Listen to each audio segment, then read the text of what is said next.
കൊല്ലത്തെ ലഹരിക്കടത്ത് കേസിൽ പിടിയിലായ ബംഗളൂരു സ്വദേശി സെയ്ദ് അബ്ബാസ് നിരവധി പേരുടെ ബാങ്ക് അക്കൗണ്ടും മൊബൈൽ നമ്പറും കൈക്കലാക്കി തട്ടിപ്പ് നടത്തിയെന്ന് പോലീസ്.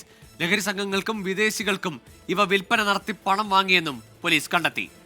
കുറ്റകൃത്യങ്ങൾക്കായി ഈ വിവരങ്ങൾ ഉപയോഗിക്കാൻ സാധ്യതയുണ്ടെന്നും ലഹരി കേസുകളിൽ ഉൾപ്പെട്ട യഥാർത്ഥ പ്രതികൾ എളുപ്പത്തിൽ രക്ഷപ്പെടുമെന്നും പോലീസ് പറയുന്നു.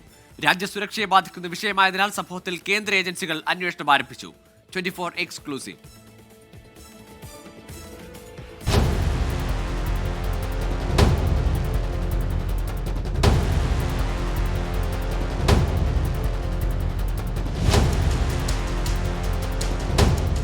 മാർച്ച് 22-നാണ് 96 ഗ്രാം MDMA-യുമായി കൊല്ലം സ്വദേശിനി അനില രവീന്ദ്രൻ പോലീസിന്റെ പിടിയിലാവുന്നത്. തുടർന്ന് നടത്തിയ അന്വേഷണത്തിലാണ് ലഹരി ഇടപാടുകാരനായ ബാംഗ്ലൂർ സ്വദേശി സെയ്ദ് അബ്ബാസിനെ കുറിച്ച് പോലീസിന് വിവരം ലഭിച്ചത്.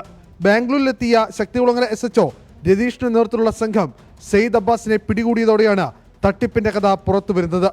സംഭവത്തെക്കുറിച്ച് പോലീസ് പറയുന്നത് ഇങ്ങനെ: ബാംഗ്ലൂരിലെത്തുന്ന ഇതര സംസ്ഥാനക്കാരിൽ നിന്ന് പണം നൽകി സെയ്ദ് അബ്ബാസ് ബാങ്ക് അക്കൗണ്ടുകളും മൊബൈൽ നമ്പറുകളും കൈക്കലാക്കും. തുടർന്ന് മൊബൈൽ നമ്പരും ബാങ്ക് അക്കൗണ്ടും ലഹരി സംഘങ്ങൾക്കും വിദേശികൾക്കും കൂടുതൽ തുകയ്ക്ക് വിൽക്കും. മൊബൈൽ നമ്പറും സിം കാർഡും കൂടി ഒരുമിച്ച് വിൽക്കുമ്പോൾ 15,000 രൂപ മുതൽ 20,000 രൂപ വരെ വാങ്ങുന്നുണ്ട്. 4 മാസത്തിനിടയിൽ 75 പേരുടെ വിവരങ്ങൾ ഇത്തരത്തിൽ കൈക്കലാക്കിയെന്നാണ് പോലീസ് കണ്ടെത്തൽ.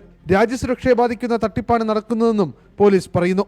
ഏതെങ്കിലും കേസിൽപ്പെട്ടാൽ പെട്ടെന്ന് തിരിച്ചറിയാതിരിക്കുന്നതിനും രക്ഷപ്പെടാൻ അവസരമൊരുക്കുന്നതിനും വേണ്ടിയാണ് മറ്റുള്ളവരുടെ ബാങ്ക് അക്കൗണ്ടും മൊബൈൽ നമ്പറും മേടിക്കുന്നതെന്നും പോലീസ് വ്യക്തമാക്കുന്നുണ്ട്. അനില രവീന്ദ്രന് MDMA നൽകിയ വ്യക്തിക്കും മറ്റൊരാളുടെ പേരിൽ ATM കാർഡും സിം കാർഡും നൽകിയത് അബ്ബാസ് ആയിരുന്നു. സംഭവത്തിൽ കേന്ദ്ര അന്വേഷണ ഏജൻസികളും അന്വേഷണം ആരംഭിച്ചു.